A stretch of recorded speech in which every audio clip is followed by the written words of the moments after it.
Hi, everyone. It's Cathy here, Director of Admissions with FDT Academy. And with me today, continuing on with our student interviews, is Ziya Merchant. And Ziya tells me that she has a lot of hobbies. So I'm going to pass it on to her and she can tell you what some of her hobbies have been. And then we'll get right into questions. Go ahead, Ziya. What have been some of your hobbies? Yeah, I think throughout my life, I've definitely I love learning. So I just pick up new things all the time. So I know in grade eight, I really got into cooking, especially during COVID. And slowly, as I kind of like developed a love for that, I got into nutrition. And then I guess I keep spiraling deeper and deeper and it just keeps leading me to new subjects. But yeah, cooking, nutrition, art, music, all of it. I love Where it and you all. play piano? Do you play piano too? I do play piano, yeah. I've been doing it since I was 7. It's honestly, it's so relaxing. It's just such a nice hobby, and yeah, I really love it. Great. So tell us again, what grade are you in? How old are you? Where do you go to school? So I'm currently in grade 10. I'm 15 years old, and I go to Burnaby South.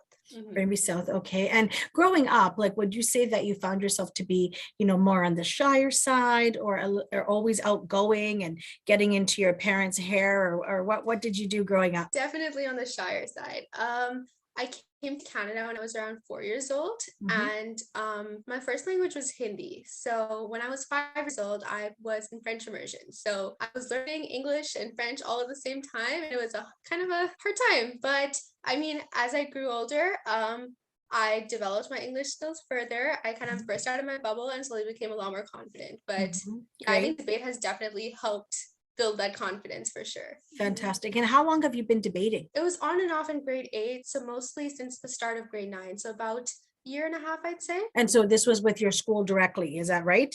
Yes, Right. just through Just my with your school. school club, you were debating with them. Now, were you going to tournaments and things then? So when I was learning how to debate, the only tournaments I did were provincials and regionals, so not much. It was just like in club debating. In club debating, okay. And what do you like about debate? Do you like that formal way to argue, or do you like the critical thinking? What's your favorite thing that you like? I think that debate gives me confidence because I knew when I was younger, I would find it so hard to just stand at the front of the room and just talk. And now when I do that, I still have that fear like right before I start the speech. But once I get into it, I think my favorite part is just knowing that I'm able to do this, I'm able to speak, and I just have this skill in me. Yeah, Mhm. no, absolutely you do. Your name has come up on a lot of different like tournament schedules and making different things and breaking to different sort of quarterfinals, semifinals, etc.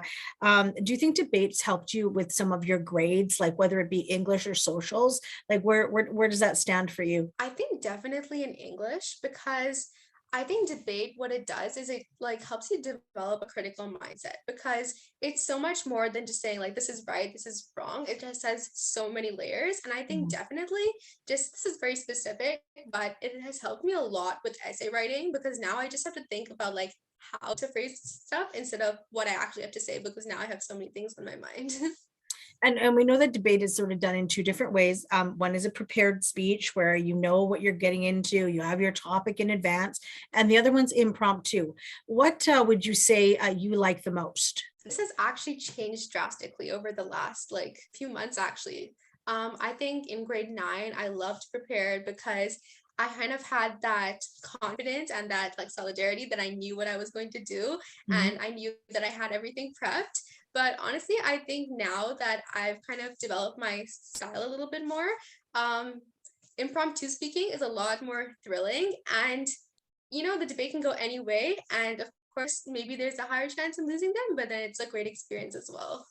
Do you find that you debate like with your parents and stuff at home in terms of like getting what you want? My parents actually joke around with me with this. They're like, we shouldn't have put you in debate. We shouldn't have like let you start debating because now like you won't let us go, Yeah, you'll talk you're until just, you get what you I want. know. I agree. I'm just like, sure, just do it. Just do it. I'm never going to win this debate. What were some of the challenges that you had to overcome, in debate, would you say? Definitely confidence. I remember when I was in like grade 8 when I used to do debate on and off. and I got my first topic, and it was something I knew nothing about. And I remember getting 30 minutes to prep for it, and then walking to the front of the room, saying a few sentences, all like the same meaning, but said in different ways, and then just standing there like frozen. So I think definitely confidence was something that was very hard for me to come over. I think even now, when I'm doing speeches where I don't know a lot about it, Mhm. I tend to freeze up. So it's still something I'm working on for sure, but I'd Mm. say that's probably my biggest challenge to overcome. Yes, no, I understand. Do you know what you want to do when you finish high school? You know what? It changes every few weeks. I think when I was younger, I was like, I'm gonna become a doctor. Like I'm set to be a woman in STEM. But now that I've thought about it a little bit more, I'm honestly not so sure. I'm thinking of law as of now. I really like the idea of being like a social justice lawyer because, that's something I'm very passionate about. I've done some work in the past, Yes. but it's all in the air. It's all in the air. Yeah, absolutely. Do you have a favorite instructor at FDT? Honestly, I'm pretty new student here, so not as of now. No, all the instructors I've met are all fabulous. So being that you are newer and you came from, the high school sort of debate club, how do you feel that FDT is different from the learning that you had before? Like, do you see a difference in the things that you've been taught? Yeah, for sure. I think that when you're doing debate in a high school club, it's more so like learning through experience and practice, which is Mhm. obviously extremely important.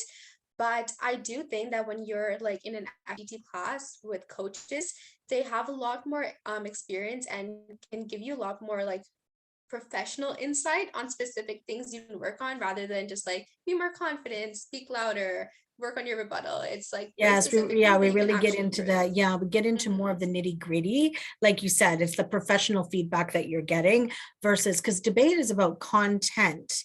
It's not about the way that you are waving your arms around and speaking. Like you can talk confidently about nothing, but you're not winning that debate, Yeah, for sure, right? for Right. sure. If you had to give some advice to students that might be thinking about debate, what advice would you give them? I think that I think that don't give up. It sounds very cliche to say this, but I think once you really get into it, once you start like connecting dots between different resolutions and everything, that's when you really start loving it and really start improving. So even if in the start you think this is not for me, I can't public speak, I can't think of things on the fly, just keep going and one day you'll get it and you'll love that you kept going. Mhm. So the next couple of years for you while you're in high school, what are some of your goals? What are some of the things you want to achieve? That's a tough question. I think that I am somebody who sets a lot of goals, but they keep shifting a lot. I'd say that as of now, just hoping to keep my grades up, figure out what I want to do for sure, Mhm, because mhm. I think as of now, what I'm doing is I'm taking a lot of different classes because I'm not really sure what I want to get into. So I think my goal is just to keep learning, keep enjoying the experience, don't overstress yourself, and hopefully through that find out what I really want to do as my future. Mhm. Yeah, so we were listening to Ziya Merchant today from Burnaby South, a newer student with FDT Academy who seems to want to put her eggs in a lot of different baskets because she's going to find the golden egg very, very soon. I feel that myself. I feel that it's okay to do that because you can be good at these different things and really know where you're shining, and then that will come out in the end. So I want to thank you so much for this interview today, and we appreciate you being with us. And you know what? Keep debating and being a superstar. Thanks so much. Yeah, thank you so much for having me. It's been a great time.